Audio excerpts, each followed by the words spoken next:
Hi, everyone. It's Miss Sharon from Newcastle Public Library. Welcome to this version of Teen Chat. Try to get this here. It's good to see everyone. I hope you all had a great weekend. And we've had a good day here at the library. It was nice to see some of the people that we've seen here. And for this book chat, I'm going to read another part of a book that some of you may be familiar with, some of you is not. It's what I'd like to call a bridge novel that bridges like tween to young teen. And I really enjoyed this book. And this is, one for the guys, but, I enjoyed it too. It's called The Epic Fail of Arturo, Zamora. And this one is by Pablo Cartaya. Okay, it's set in Miami, Florida, and when we're up here in Pennsylvania, Miami, Florida is like, a whole different world for us. So I'm going to read a little bit of this, and if you are participating in our summer library program, these teen chats count for your online activity. So just so you know, these teen chats count. So put down that I listened, I did it. So The Epic Fail of Arturo, Zamora. And they're big fans of the poetry of Jose Marti. But love, like the sun that it is, sets a fire and melts everything. And that's by Jose Marti, and Thoughts on Liberty, Social Justice, Government, Art, and Morality. So it starts out that Pablo writes a note to self. You ever do that? I would note to self, don't do that anymore. I'm officially resigning from love. Time in a cell will do that to a kid. For the record, I didn't do it. Well, I didn't mean for what I did to blow up in my face. This should have been the best night of my life. I was going to save the restaurant, save the town, get the girl, make Abuela proud. I imagined myself riding a tan horse into the summer sunset, swatting any mosquito that tried to sting my awesomeness. Instead, I'm locked in a small room that smells like chorizo and stale popcorn, while my arch enemy continues to brainwash the community with reggaeton and free sunscreen. I'm sitting on a cracked vinyl sofa, staring out at my abuela's restaurant from a tiny window while I await my sentence.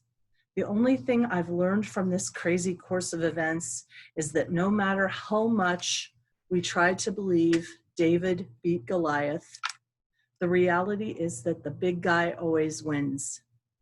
Even if the big guy is actually a 5'3", flamboyantly dressed land developer with stupendously gelled hair. My little slingshot didn't even bruise his forehead. I also learned that love is a giant pretzel. Twisty, salty, it leaves you dry and thirsty. These pages contain every detail, well, most details. I'll leave stuff out like I brushed my teeth but didn't floss, or I had a sandwich, or it was crazy humid that day in the park, which is why I wore a tank top, etc. But the big details of my epic fail are all in here. Everything, todo.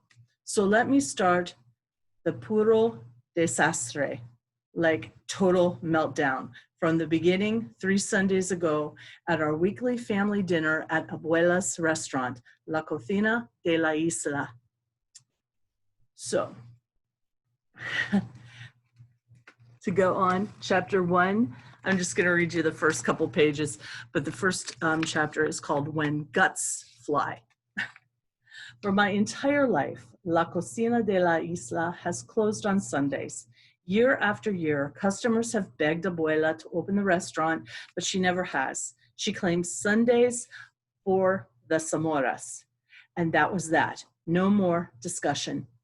Ever since she'd handed over cooking duties to my mom, her oldest daughter, Abuela took her place on one of the sofas in the lounge area, smiling and surveying the whole scene.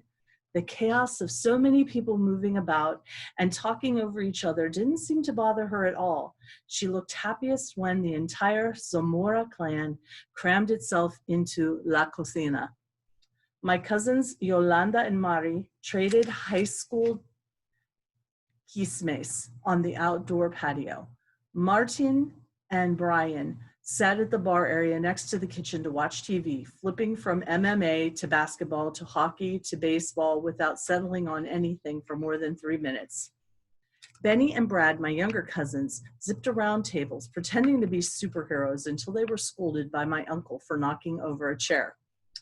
A few of my third cousins, 2 of my dad's best friends from high school, and cousins who I called cousins but weren't really my cousins, sat around in different spots, waiting for the food to be served. My dad brought out the urns containing my abuelo, tío abuelo, and my tatarabuelo, yes, my great-grandfather, and carefully lined them up on the small service bar next to the dinner table where we would eventually sit down for our meal. Yep, even the dead joined us in spirit. The whole family was there and everyone was in a really good mood. I was excited for a bunch of reasons. It was the Sunday before the official start of summer, and summer meant hanging out, swinging on banyan trees, looking for manatees in the canals throughout Canal Grove, eating churros because, let's be real, those deep fried sugary sticks are all kinds of delicious, listening to music and jumping around in Bren's bounce house. Yeah, I know I'm 13, but there's just something about a bounce house that makes me feel awesome. So, you want to check out the rest of Arturo's adventures? Check out the epic fail of Arturo Zamora. Read the rest of the book. You might want to, you might not. It's up to you. But we've got a lot of good things down here at the library for you to read.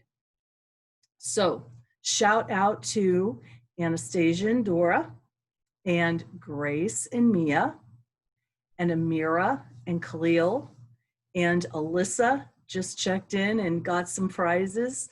Congratulations to you all. You're doing a great job, and I'm so proud of you for participating in the midst of this very, very different summer. So remember to add to our summer playlist. The link is back on the Facebook, of the last teen chat we did. So, check that out, add your favorites, and I'll see you next time. So let me know what you think. What are some of your favorite books, some of your favorite summer reads?